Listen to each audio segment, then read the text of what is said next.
How many times have you decided on your priorities, not followed through, and then thought to yourself, maybe it's just not that important to me, or I would have done it? Well, that might be true on occasion. I'm guessing more often than not, that's just not the case.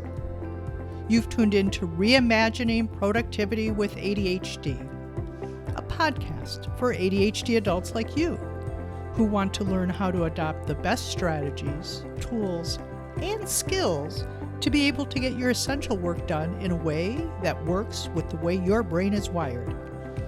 I'm Marla Cummins, an ADHD coach and executive function coach, and I'm glad you decided to join me today on this journey toward finding your way to doing what matters most to you without trying to do it like everyone else. In part one of this two-part series, we looked at how you can identify your priorities by basing them on your values. We talked about deciding where you want to go big. We also covered how to keep those priorities visible so they aren't out of sight, out of mind. And also why you need to review them regularly to make sure they're still your priorities. To do all of that, yes, you might need to upgrade your decision-making skills. In fact, it's completely possible that you haven't been following through simply because you haven't actually decided your priorities yet. But my work over the years with many adults with ADHD, I find the lack of follow-through is not because they don't know their priorities, but because they don't yet have the skill set they need to follow through on them once they've set them. Because those are definitely two different processes. So in this episode, we're going to bridge the gap between your good intentions and what will actually help you follow through on those. Let's dive in. One of the first things you can do is make sure you've collected all your tasks in a tool designed specifically for tracking and managing tasks. Well, I often recommend an electronic task manager, and I happen to use Todoist. The right tool depends on what you're trying to manage. For example, when I'm working with someone who's looking for a job, a dedicated spreadsheet is often the best tool. Sales professionals may use a CRM such as Salesforce to manage all of their sales activities. Likewise, lawyers I work with often use legal practice management software such as Clio to manage client-related work. Whatever tool you use, it should be designed to help you collect, organize, sort, and view your tasks so you can make informed decisions about how to execute. Most importantly, you'll no longer need to try to keep things in your head, because you know that doesn't work well. The other tool you need to use consistently, which I'm sure you're already aware of, in order to follow through on your priorities is, yes, a calendar. While your task manager helps you keep track of what you need to do, your calendar helps you understand how much of your day is already spoken for. Part of that is obvious because it's on your calendar. Meetings, appointments, and other time-specific commitments. But part of the time isn't. Many adults with ADHD forget to account for the reoccurring responsibilities that consume time every day, even though they don't happen at a specific hour. For example, you may spend an hour a day responding to email, another hour handling Teams or Slack messages, maybe time preparing for meetings or processing your notes afterwards. And then there's traveling between appointments, even if it's in the same office. And then, of course, there's responding to the unexpected requests that are simply part of your job. The important thing is to understand how much of your day is already committed before you start filling out the remaining space with additional tasks. Because if you don't account for those reoccurring demands, you'll consistently overestimate how much time you have available. That's why it's so important to make sure your calendar reflects how your day actually unfolds typically. That means you might add a buffer between appointments. Leave time for the interruptions you know are likely to happen, even if you don't know exactly what they will be day to day. Then, when you know how much of your day is already spoken for, you'll be in a much better position to make decisions about what you can realistically follow through on. And learning to use a task manager and a calendar effectively is challenging, but this next step is often even harder. Because once you can see all of your tasks and have a realistic understanding of your available time, you still need to determine the best way to follow through on each task. In other words, you need an execution plan. The good news is that there isn't just one way to follow through. The best approach for you will depend on the type of task, as well as your needs and preferences, and the obstacles you think might be along the way, based on your experiences with that particular type of task. If the task can't realistically be completed in a single work session, break it down into at least the first few steps and decide when you'll work on them. For example, when I'm considering starting a new podcast, the step I take first is to decide on the topic, then decide on the title, which is my promise of what I'm going to deliver, and that might be all I do in one sitting. The next sitting, I'll write at least 300 words.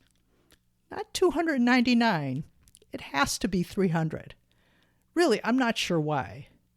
Anyway, from that point on, I work on it a minimum of a half hour each day, up to 45 minutes or so, and I need to wrap it up within 10 days. So once you have a plan, ask yourself then, what is likely to get in my way? I often call these obstacles friction points. That's anything that might make it harder to follow through on your priorities. As you well know, sometimes the friction is external, which includes interruptions such as when a task suddenly falls in your lap when you've already scheduled your day. Sound familiar? It could also be noises you're sensitive to, or people popping into your office. Other times the friction is more internal. You might lack clarity about the task, be bored, lean into perfectionism, or maybe you're nervous about making a mistake, or perhaps you feel a sense of urgency that you really should be doing something else. Anyway, once you identify your friction points, you can incorporate workarounds for them into your plan. As I mentioned in the previous episode on setting priorities, one of the times to create your execution plans is during your weekly review. Of course, there might be other times when you do this planning. And I've included a link in the show notes to my article explaining how to do a weekly review if you'd like more guidance. Of course, for longer-term goals and projects, you will likely have other times when you are creating execution plans. But in addition to your weekly review, as well as any other monthly, quarterly, or annual planning you do, you'll also want to spend a little bit of time at the beginning of each day or at the end of the previous day, deciding how you're going to spend your time that day. But of course, life happens. Unexpected interruptions, urgent requests, and changing priorities will sometimes require you to modify your plans. But it's much easier to adjust an existing daily plan than to try to figure out hour by hour what you're going to do next. So let's look at a few examples of what might be included in an execution plan. And as we go through these examples, Rather than focusing on whether you have this specific type of task or not, what I'd like you to think about is whether any of these ideas might help you tackle your own work. Many ADHD adults struggle to follow through on recurring tasks, such as doing a weekly review, submitting an expense report, or another routine that's your responsibility. You too? Let's say you consistently put one of these tasks on your calendar and just as consistently don't follow through. I'm guessing you can think of plenty of examples like this from your own life. So we know that simply putting something on your calendar just might not be enough. One way to make the task feel a little less onerous might be to do it at a neighborhood cafe. You can enjoy the change of scenery, the stimulation of working around other people, and you might even buy yourself a special treat while you're there. And if one of your friction points is that you tend to scroll on your phone instead of getting started, you could try an app like FocusMate, which is a virtual body doubling service.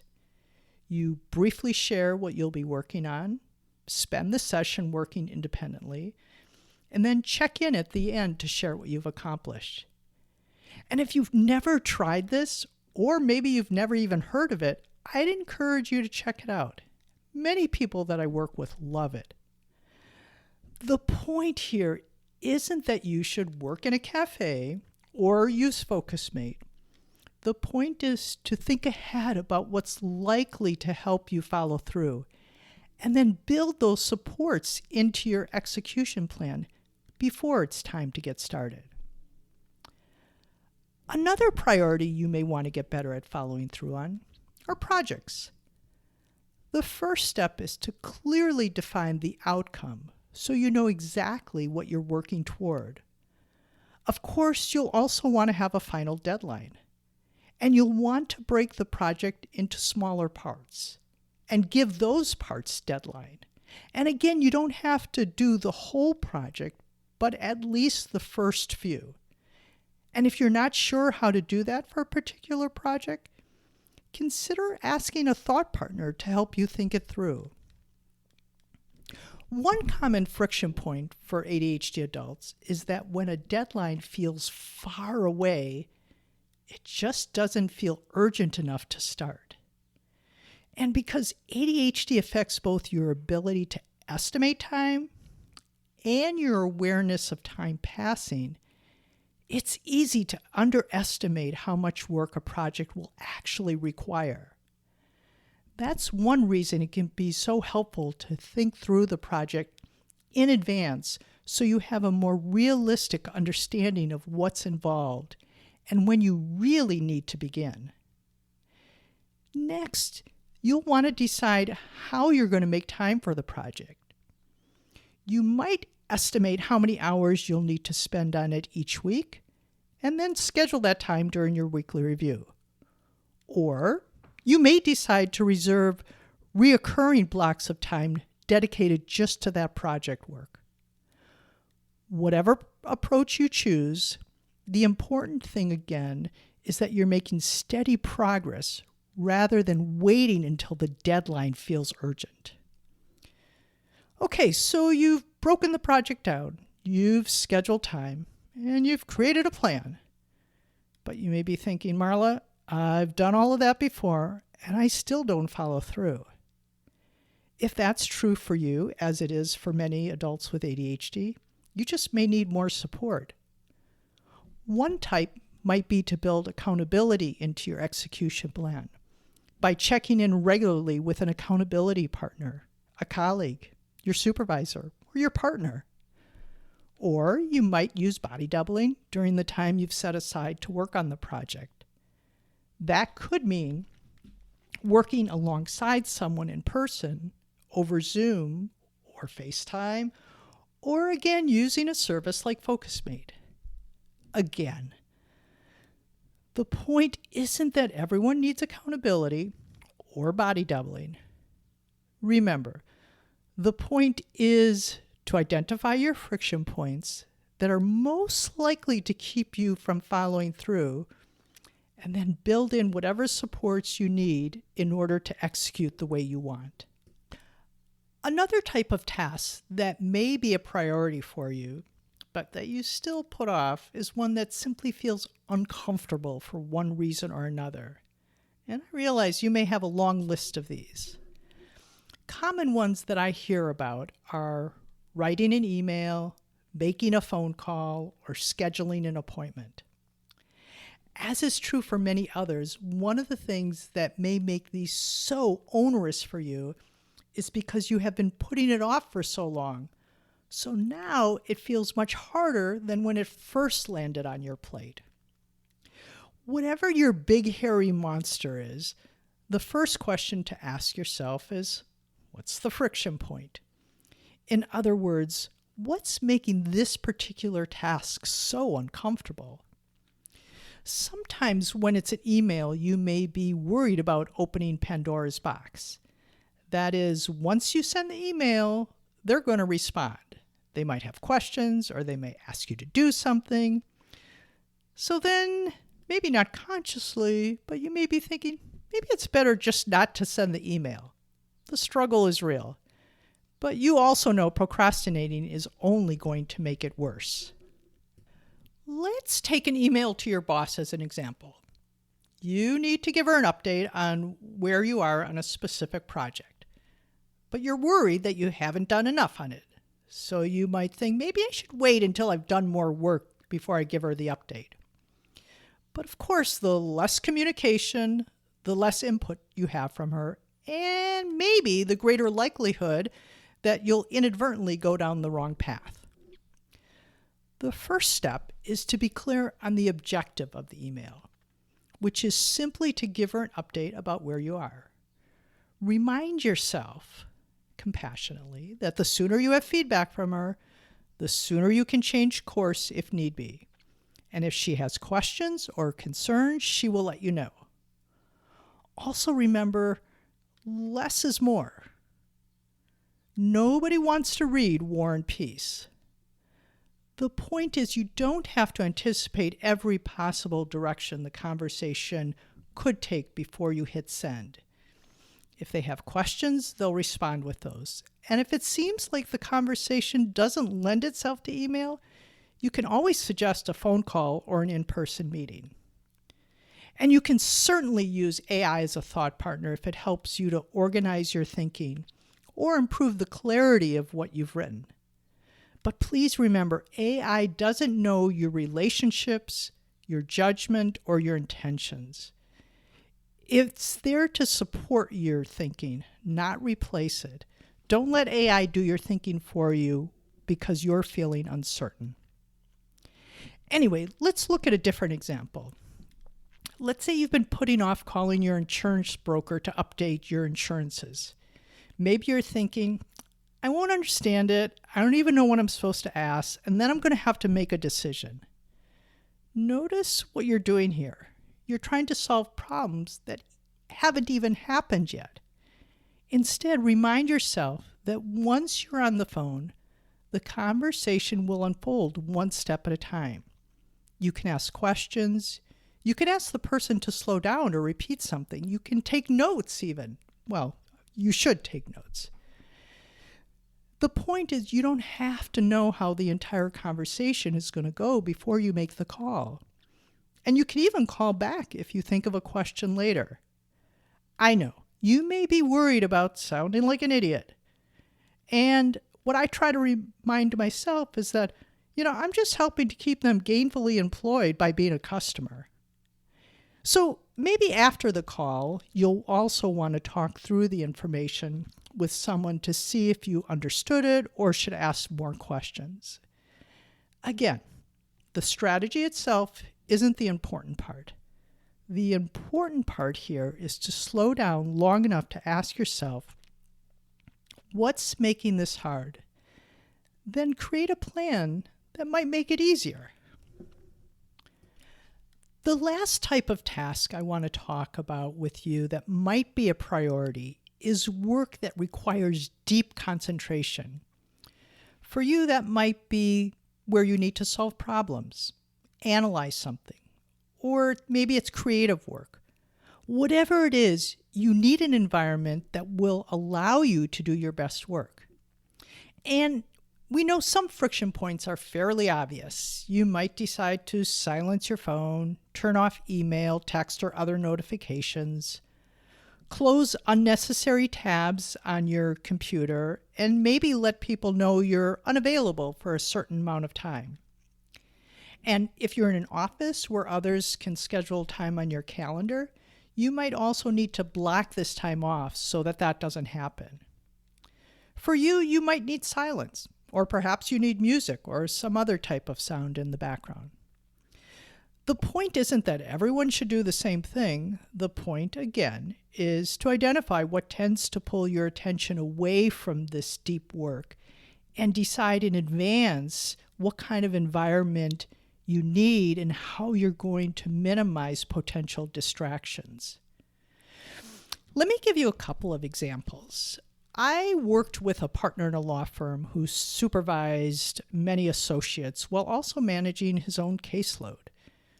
Because he cared deeply about mentoring the associates, he had an open-door policy.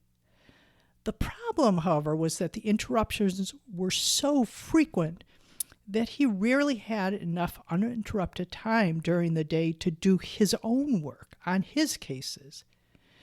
As a result, he found himself working evenings and weekends just to catch up. And as we talked through the situation, he decided to introduce office hours. He let the associates know that they were welcome to interrupt him if something was truly urgent, but otherwise, he asked them to wait for office hours. And interestingly enough, what surprised him was that even during office hours, there were fewer questions than he expected. Because what ended up happening is by the time the office hours came around, the associates had often figured out the answer themselves. The result was that he had much more uninterrupted time during the workday while still being available to mentor his team. Another client is the managing partner of an accounting firm in a small rural community. She already has office hours for her staff in her office, but her situation is also a little bit different. Sometimes when some of her clients who might be ranchers and farmers are in town, maybe to pick up a part or something else, they stop by the office to ask a question. Often they live an hour or more away. They don't always know when they're going to be in town, so it isn't planned. And being accessible in this way is just part of the culture of her community and something that she also genuinely values. So she hasn't yet decided whether she wants to set boundaries in these situations or not. That's still to be determined. So the point isn't that there's one right answer. Every environment is different, every job is different, and every person works differently. Your execution plan should reflect both the kind of work you need to do and the environment in which you're trying to do it. The goal, again, is to identify the friction points that make it difficult to concentrate, and then intentionally design an environment that gives you the best chance of doing your best work. What I hope you're taking away from this episode is that identifying your priorities and then figuring out how you're actually going to follow through on those priorities are two different processes that require their own dedicated time to do. But the good news for purposes of this episode is that execution is a skill you can learn. That's it for now. I'm really glad you joined me. And if you want to continue to learn how to work with your ADHD, sign up for my bi-weekly newsletter. You'll get, time-tested, ADHD-friendly strategies and resources from me straight to your inbox. You'll also receive a complimentary guide I created entitled 6 Common Planning Mistakes Adults with ADHD Make and How to Avoid Them.